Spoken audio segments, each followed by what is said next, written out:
Selamat datang kembali di pembahasan mendalam kita. Hari ini kita mau lihat satu periode perubahan yang wah, dahsyat banget. Coba deh Anda bayangkan ya, dalam sekejap mata aja nih, setelah Nabi Muhammad wafat, tiba-tiba ada kekuatan baru dari Jazirah Arab menyebar luas, bikin sebuah imperium raksasa. Cuma dalam waktu singkat. Gimana coba itu bisa terjadi? Nah, buat memahaminya, kita bakal nyelam bareng ke karya klasiknya Albert Hourani, A History of the Arab Peoples. Kita fokus ke bab-bab awal soal pembentukan kekaisaran Islam ini.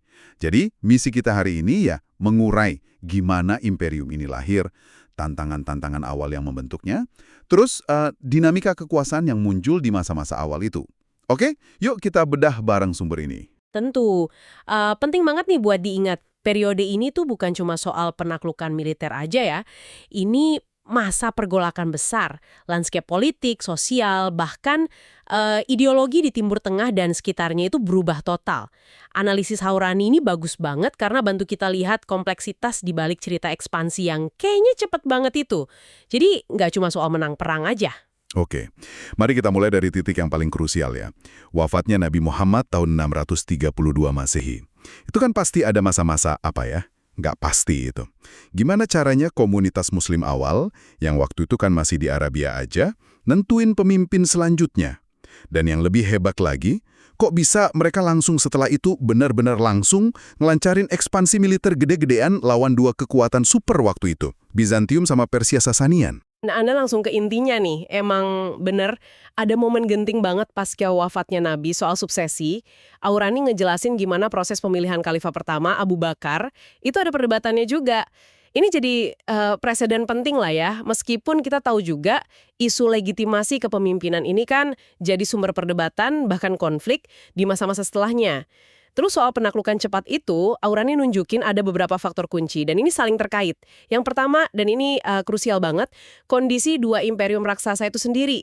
Bizantium Romawi Timur sama Sasanian Persia. Mereka tuh baru aja selesai perang panjang yang bikin capek banget satu sama lain, jadi dua-duanya ini lagi terkuras. Militer, finansial, semua lagi lemah. Akibatnya pertahanan mereka di perbatasan itu jadi, ya rapuh. Oh, jadi kayak ada apa ya, semacam kekosongan kekuasaan gitu ya di perbatasan, Mhm. atau paling nggak lagi lemah lah ya, jadi gampang dimanfaatin. Tepat, momentumnya pas banget. Terus faktor kedua, menurut Aurani nih, daya tarik aliansi Arab yang baru ini buat suku-suku Arab yang emang udah lama tinggal di perbatasan dua kekaisaran itu. Kayak Ghassanid di Suriah, itu kan kliennya Bizantium. Terus Lahmid di Irak, kliennya Sasanian. Nah, kekuatan mereka ini udah melemah juga gara-gara perang Bizantium Persia tadi. Jadi buat sebagian dari mereka, gabung sama kekuatan baru dari Madinah, yang sama-sama Arab, bahasanya sama, asal-usulnya mirip, itu kayaknya lebih menjanjikan gitu. Jadi ada semacam konsolidasi kekuatan pan-Arab gitulah. Terus, gimana reaksi orang-orang lokal di wilayah yang ditaklukkan? Kayak di Suriah, Mesir, Irak gitu. Apa mereka langsung ngelawan penguasa baru? Ngomong Persia, ke orang Arab, itu mungkin awalnya nggak kerasa kayak perubahan gede banget buat kehidupan sehari-hari mereka. Belum tentu penguasa baru ini lebih nindas dari yang lama kan? Di beberapa wilayah kayak Suriah sama Irak Selatan, itu kan udah banyak penduduk yang ngomong Arab atau Aramaik yang deket lah sama Arab. Jadi adaptasinya mungkin lebih gampang. Terus ada kemungkinan juga sebagian populasi, misalnya kelompok Kristen monofisit di Suriah dan Mesir, yang ngerasa agak dipinggirin sama ortodoksi Bizantium, malah nyambut perubahan ini. Mungkin berharap dapat toleransi lebih besar. Menarik. Terus peran ajaran Islamnya sendiri, gimana di tahap awal ini? Orang ini ngasih sinyal gitu ya. Kayaknya Islam di fase ekspansi awal ini mungkin belum tampil dengan aturan hukum dan teologi yang rumit kayak nanti-nanti. Doktrinnya kan simple ya. Monoteisme radikal, keadilan sosial. Itu bisa jadi menarik buat sebagian orang. Dan mungkin nggak terlalu asing juga buat masyarakat yang udah kenal tradisi Yahudi dan Kristen. Tapi kayaknya fokus utama di awal itu lebih ke soal kesetiaan politik ke komunitas muslim yang baru, sama bayar pajak sebagai tanda tunduk, gitu dulu kayaknya. Oke. Jadi kombinasi banyak hal ya, musuh lagi lemah, kekuatan Arab bersatu, orang lokal ada yang pragmatis atau malah nyambut, plus mungkin daya tarik awal Islam itu sendiri. Ini bikin ekspansinya cepet banget. Nah, pertanyaan berikutnya nih, gimana mereka ngatur wilayah yang segitu luas dan beragamnya? Siapa yang pegang kendali? Ini kan fase penting banget buat ngebentuk institusinya. Betul sekali. Pusat kendalinya di awal, kayak yang digambarin Haurani, itu tetap di Madinah. Selama periode Khulafaur Rasyidin itu. Nah, lapisan penguasa barunya ini terdiri dari beberapa kelompok inti. Ada sahabat Nabi, terutama Muhajirin dan Ansor awal. Mereka punya otoritas agama dan moral yang kuat. Terus ada keluarga-keluarga Quraisy dari Mekah. Mereka kan punya pengalaman dagang, diplomasi, organisasi. Sama para pemimpin suku Arab yang perannya penting banget pas penaklukan militer. Nah, kelompok inilah yang jadi elit penguasa di awal. Terus buat urusan birokrasi sehari-hari gimana? Apa mereka bawa sistem administrasi baru dari Arabia gitu? Nah, menariknya, nggak juga. Aurani jelasin kalau dalam praktik administrasi, apalagi urusan pajak sama keuangan, penguasa Arab awal ini cenderung pragmatis banget.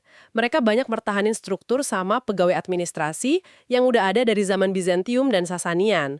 Pegawai lokal yang udah biasa ngurus catatan pajak, urusan administrasi lain, ya tetap dipakai. Bahkan bahasanya aja awalnya nggak langsung diganti.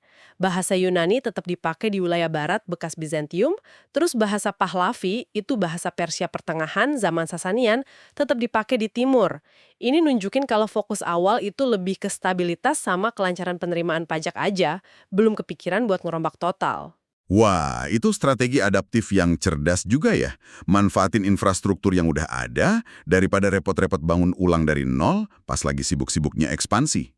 Nah, pusat-pusat kekuasaan lokalnya ini ada di mana aja? Selain Madinah sebagai pusat utama, Haurani nekenin banget peran vital kota-kota garnisun baru yang disebut Amsar. Ini semacam kamp militer permanen gitu, dibangun di lokasi-lokasi strategis di wilayah taklukan. Contohnya kayak Kufa sama Basra di Irak, Fustat di Mesir, terus Kairawan di Afrika Utara. Amsar ini fungsinya double, jadi pangkalan militer buat ngontrol wilayah sekitar, sekaligus jadi pusat administrasi provinsi. Kota-kota ini jadi tempat tinggal utama buat pasukan Arab sama keluarga mereka. Jadinya, ya secara efektif ngebentuk pusat-pusat kekuasaan Arab Muslim yang agak terpisah dari mayoritas penduduk lokal yang non-Muslim. Haurani nekenin adanya pemisahan awal ini. Jadi komunitas Arab Muslim cenderung ngumpul di Amsar sama kota tertentu, sementara penduduk asli ya lanjutin aja kehidupan mereka dengan struktur sosial yang relatif utuh, asal mereka bayar pajak. Oke, periode awal yang pusatnya di Madinah, ini kan dikenal sebagai Khulafaur Rasyidin. Tapi seperti yang kita tahu ya, periode ini kan penuh gejolak internal juga, terus berakhir dengan Perang Saudara. Nah, gimana transisinya ke dinasti Umayyah? Apa perubahan mendasar yang mereka bawa dalam cara memerintah? Transisinya ini emang gak mulus ya, diwarnai sama apa yang dikenal sebagai fitnah pertama, Perang Saudara Pertama.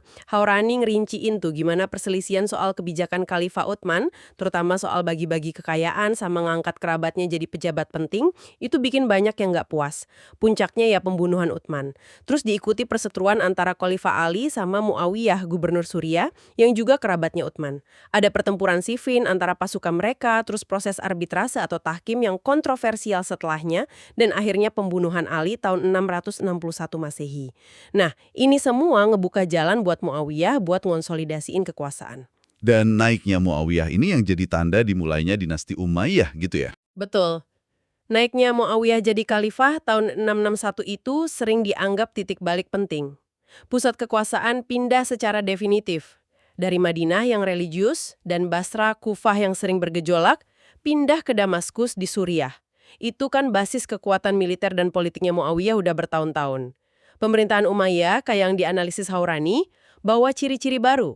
Mereka cenderung lebih sentralistik, terus ngandelin banget kekuatan militer Suriah, ada pergeseran ke arah apa yang sama sebagian pengkritik disebut mulk, kayak kerajaan atau kekuasaan duniawi gitu. Dimulai dengan sistem suksesi turun-temurun, pas Muawiyah nunjuk anaknya Yazid jadi penerus.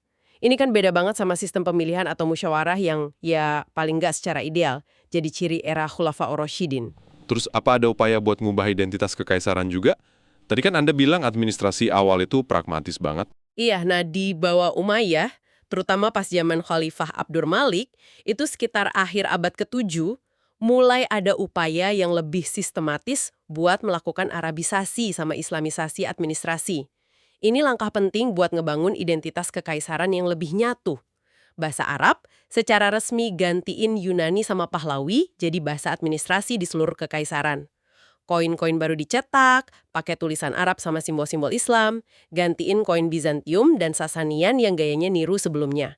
Terus pembangunan monumen-monumen Islam yang megah, kayak Quba Shahroh atau Dome of the Rock di Yerusalem, itu juga bagian dari upaya ini, buat ngegasin kehadiran dan kejayaan Islam di wilayah yang sebelumnya didominasi simbol Yahudi dan Kristen. Wah, transformasinya lumayan signifikan ya. Tapi ya namanya juga rezim ya, kekuasaan Umayyah ini, pasti ada tantangan dan perlawanan juga dong. Siapa aja sih kelompok-kelompok utama yang nentang atau ngerasa nggak puas sama pemerintahan Umayyah ini, menurut analisis Horani? Tentu aja, pemerintahan Umayyah itu ngadepin macam-macam oposisi dan ketegangan internal. Horauni ngidentifikasi beberapa sumber utamanya. Pertama, dan ini jadi masalah struktural yang penting banget, itu kekecewaan di kalangan Mawali. Ini istilah buat orang-orang non-Arab kayak Persia, Koptik, Berber, Aramaik, dan lain-lain yang udah masuk Islam. Secara teori kan Islam ngajarin kesetaraan sesama Muslim ya. Tapi praktiknya, Mawali ini sering ngerasa didiskriminasi. Secara sosial, secara fiskal juga. Mereka kadang masih kena pajak yang harusnya cuma buat non-Muslim. Terus susah juga buat masuk ke posisi elit di militer sama pemerintahan yang didominasi orang Arab. Nah, ini bikin potensi ketidakpuasan yang luas banget kan? Mayoritas penduduk kekaisaran itu non-Arab. Jadi ada ketegangan gitu ya antara idealisme kesetaraan Islam sama realitas politik yang masih kayak kesukuan Arab gitu? Persis. Itu salah satu kontradiksi utama di era ini. Selain itu, Haurani juga nyorot soal masih lanjutnya, bahkan makin kuatnya, ketegangan antar suku Arab sendiri. Persaingan lama antara Konfederasi Suku Arab Utara, Kais, sama Arab Selatan Yaman atau Kalb, yang dibawa dari Jazirah Arab, itu sering banget meledak jadi konflik keras di berbagai provinsi, bahkan di pusat kekuasaan Umayyah sendiri. Para khalifah sama gubernur seringkali harus pinter-pinter main di antara faksi-faksi suku ini. Kalau mihak satu faksi, bisa dimusuhin faksi lain. Repot lah. Terus gimana dengan oposisi yang basisnya interpretasi keagamaan? Nah, ini juga sumber oposisi yang kuat banget dan terus ada. Haurani identifikasi dua kelompok utama. Pertama tuh kaum Khawarij. Mereka ini awalnya bagian dari pendukung Ali, tapi terus misahin diri. Kharaju artinya keluar gitu, karena nolak arbitrase setelah Siffin. Mereka anggap itu kompromi sama kedaulatan Tuhan. Kaum Khawarij ini dikenal sangat puritan, egaliter, dan radikal. Mereka punya pendapat kalau kepemimpinan atau imamah itu harus dipegang sama muslim yang paling saleh. Nggak peduli suku atau keturunan, bahkan kalau dia budak dari Habasyah sekalipun. Mereka juga keras banget nilai muslim lain. Kalau ada pemimpin yang dianggap dosa besar, itu udah dianggap kafir dan wajib diperangi. Mereka sering ngelancarin pemberontakan sporadis tapi sengit ngelawan Umayyah dari basis mereka di daerah-daerah terpencil. Oke, itu Khawarij. Kelompok oposisi keagamaan kedua siapa? Setia sama gagasan kalau kepemimpinan umat Islam itu harusnya ada di tangan keluarga Nabi Muhammad, khususnya keturunan Ali bin Abi Thalib. Kelompok ini dikenal sebagai Syiat Ali, pengikut Ali, cikal bakal Syiah. Mereka mandang pengambilan alihan kekuasaan sama Umayyah itu sebagai perampasan hak Ahlul Bait, keluarga Nabi. Sentimen pro Ali ini kuat banget, terutama di Irak, khususnya di Kufah. Meskipun nggak selalu berontak terang-terangan, ketidakpuasan Syiah ini jadi sumber legitimasi alternatif dan potensi ancaman buat Umayyah. Kadang meletus juga jadi pemberontakan, kayak yang dipimpin cucunya Ali, Hussein, yang berakhir tragis di Karbala itu. Oke, jadi gabungan dari macam-macam ketidakpuasan ini ya, dari Mawali, dari persaingan suku, dari Khawarij, dari Syiah, akhirnya berhasil ngeruntuhin kekuasaan Umayyah. Nah, gimana proses jatuhnya mereka sama naiknya dinasti Abbasiyah di pertengahan abad ke-8 itu? Apa perubahan signifikan yang di bawah rezim baru ini? Revolusi Abbasiyah sekitar tahun 749-750 Masehi itu emang hasil dari mobilisasi berbagai kelompok yang udah nggak puas sama Umayyah. Aurani ngegambarin gimana propaganda Abbasiyah yang dilancarin diem-diem dari basis mereka di Khurasan, itu Iran Timur Laut ya, itu pinter banget ngerangkul macam-macam elemen oposisi. Mereka pakai slogan kembali ke Al-Quran dan Sunnah sama mengembalikan hak kepada keluarga Nabi atau Al-Ridho min Ahl Bait. Slogan ini kan agak ambigu ya, bisa narik simpati kelompok Syiah yang berharapnya keturunan Ali yang laik, tapi juga narik kelompok lain yang pokoknya nggak suka Umayyah aja. Abbasiyah sendiri ngaku legitimasinya lewat garis keturunan dari paman Nabi, Abbas. Nah, koalisi revolusioner ini isinya banyak mawali Persia dari Khurasan, dipimpin tokoh karismatik kayak Abu Muslim. Terus ada kelompok Syiah, sama suku-suku Arab Yaman yang ngerasa dipinggirin sama dominasi Arab Utara di bawah Umayyah. Dan revolusi ini berhasil gulingin Umayyah ya. Dampak langsungnya apa tuh? Dampaknya gede banget. Ada pergeseran geografis, pusat kekuasaan yang fundamental. Kalau Umayyah kan pusatnya di Damaskus, Suriah. Orientasinya ke Mediterania, warisan Bizantiumnya kuat. Nah, Abbasiyah mindahin pusat gravitasinya ke Irak. Mereka bangun ibu kota baru yang monumental banget, Baghdad. Dekat bekas ibu kota Sasanian, Ctesiphon. Pembangunan Baghdad ini, kayak yang dijelasin Haurani, itu jadi simbol era baru. Kekaisaran yang lebih kosmopolitan, pengaruh Persinya jauh lebih kuat dalam administrasi sama budaya istana. Apa aja ciri khas pemerintahan Abbasiyah ini menurut Haurani? Ada beberapa ciri yang menonjol ya. Pertama, pengaruh unsur Persia jadi signifikan banget. Nggak cuma di orang-orang birokrasinya, banyak keluarga Persia kayak Barmakid itu pegang posisi tinggi. Tapi juga dalam etiket istana, organisasi pemerintahan, bahkan gaya hidup elit. Jabatan wazir semacam perdana menteri gitu ya dengan kekuasaan besar jadi institusi sentral. Kedua, komposisi militernya berubah. Ketergantungan sama pasukan suku Arab berkurang, gantinya tentara profesional yang makin banyak direkrut dari wilayah timur, terutama Khurasan. Terus belakangan, prajurit budak atau mamluk dari Asia Tengah khususnya orang Turki. Ketiga, ada upaya standarisasi sistem administrasi sama hukum yang lebih lanjut. Sistem pajak misalnya, diusahain lebih jelas bedain antara kharaj, pajak tanah, sama jizyah, pajak per kepala buat non-muslim dewasa laki-laki yang mampu, sebagai imbalan perlindungan. Tapi ironisnya, apa Abbasiyah juga ngalamin masalah internal kayak pendahulunya? Kayak sejarah berulang gitu ya? Tentu saja, kekuasaan absolut itu cenderung korup ya, dan memicu perebutan internal. Abbasiyah setelah berhasil ngerebut kekuasaan, langsung nyingkirin beberapa sekutu kunci mereka yang dianggap terlalu kuat atau berpotensi ngancam. Kayak Abu Muslim al-Khurasani itu dieksekusi. Perebutan kekuasaan di dalam keluarga Abbasiyah sendiri juga sering terjadi. Misalnya perang saudara antara anak-anak Harun al-Rashid, al-Amin sama al-Ma'mun.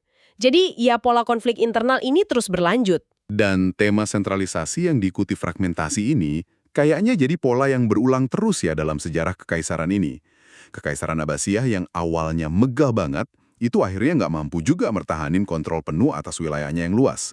Gimana proses fragmentasi ini terjadi? Di Baghdad itu mulai terkikis drastis. Banyak gubernur provinsi atau komandan militer mulai bertindak makin independen, mereka bikin dinasti mereka sendiri di berbagai wilayah. Meskipun banyak dari dinasti-dinasti baru ini secara nama masih ngakuin otoritas spiritual Khalifah Abbasiyah, terutama di komunitas Sunni ya, tapi kekuasaan real di lapangan ya ada di tangan mereka. Bisa kasih beberapa contoh nggak dari Orani soal dinasti-dinasti yang muncul di era fragmentasi ini? Aurani nyebutin beberapa contoh penting yang nunjukin betapa beragamnya lanskap politik baru ini. Di jantung kekaisaran sendiri, di Irak sama Persia Barat, kekuasaan direbut sama dinasti Buid di pertengahan abad ke-10. Mereka ini asalnya dari Dailam, selatan Laut Kaspia, dan mereka penganut Syiah. Ironisnya, mereka nguasain Baghdad dan ngontrol Khalifah Abbasiyah yang Sunni. Penguasa Buid ini bahkan pakai gelar Persia kuno, Syahansyah, Raja di Raja, nunjukin bangkitnya pengaruh Persia lagi. Tapi mereka biarin aja khalifah tetap berfungsi sebagai simbol agama. Terus di wilayah lain gimana? Nah, di Mesir sama Afrika Utara muncul kekuatan tandingan yang signifikan banget.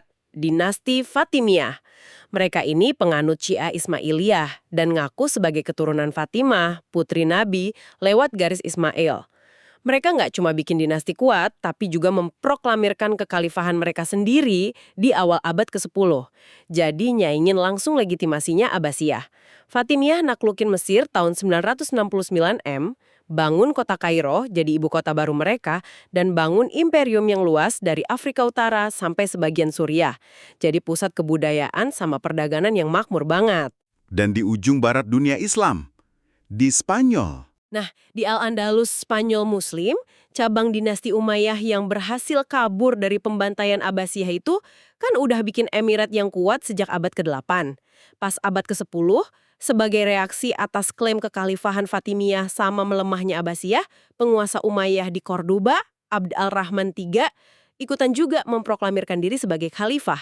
Jadi, di pertengahan abad ke-10 itu, dunia Islam punya 3 kekhalifahan yang saling saingan. Abbasiyah di Baghdad yang efektifnya di bawah kontrol Buit, Fatimiyah di Kairo, sama Umayyah di Cordoba. Masing-masing jadi pusat peradaban yang cemerlang dengan caranya sendiri. Wow, jadi secara politik, dunia Islam jadi pecah jadi beberapa pusat kekuasaan utama ya? Yang juga ditekankan Haurani, fragmentasi politik ini nggak berarti isolasi total, justru sebaliknya. Periode ini tuh malah jadi saksi interaksi budaya, intelektual, sama ekonomi yang dinamis banget di seluruh dunia muslim. Ulama, pedagang, ilmuwan, seniman itu pada bepergian ngelewatin batas-batas politik ini. Gagasan, kitab, teknologi, barang dagangan itu ngalir dari Cordoba ke Kairo, Baghdad, Samarkand, dan sebaliknya. Jadi, meskipun secara politik pecah, ada semacam kesatuan peradaban Islam yang tetap hidup dan berkembang pesat. Nah, ini gambaran yang jauh lebih kompleks ya, daripada sekedar cerita naik turunnya dinasti aja. Dari analisis Aurani ini, kita jadi lihat gimana sebuah imperium lahir dari kondisi unik, berkembang cepat banget, tapi juga udah bawa benih-benih ketegangan internal sejak awal, antara Arab dan non-Arab, antar suku Arab sendiri, antara Sunni dan Syiah, antara pusat sama pinggiran. Prosesnya itu kayak dialektika terus-menerus, antara penaklukan, adaptasi, sentralisasi, terus fragmentasi lagi. Jadi, apa nih pelajaran penting yang bisa Anda tarik dari semua ini? Ringkasnya sih, Aurani nunjukin kalau pembentukan kekaisaran Islam awal itu bukan proses lurus yang didorong satu faktor aja. Ini hasil interaksi kompleks antara kekuatan militer, negosiasi politik, adaptasi institusi yang cerdas dari peradaban sebelumnya, sama perjuangan ideologis yang terus-terusan buat nentuin identitas komunitas muslim yang makin beragam. Perdebatan fundamental soal suksesi, legitimasi, hak mawali, hubungan antara agama dan kekuasaan yang muncul sejak awal banget, itu terus ngebentuk jalan sejarah dunia Islam selama berabad-abad kemudian. Oke, sebagai penutup nih, sebuah pemikiran buat Anda renungan lebih lanjut berangkat dari diskusi kita soal Haurani. Sejauh mana sih garis-garis patahan awal yang kita bahas tadi? Ketegangan etnis, sektarian Sunni Syiah, itu kesukuan, persaingan antar pusat kekuasaan regional, itu masih relevan atau masih kerasa gaungnya dalam lanskap politik dan sosial budaya dunia Arab dan Islam di masa-masa selanjutnya. Bahkan mungkin ya sampai hari ini. Gimana masa lalu formatif ini terus ngebentuk masa kini? Nah, ini pertanyaan gede yang bisa Anda eksplorasi lebih dalam. Mungkin dengan ngelanjutin baca karya Haurani ini. Sampai jumpa di pembahasan mendalam berikutnya.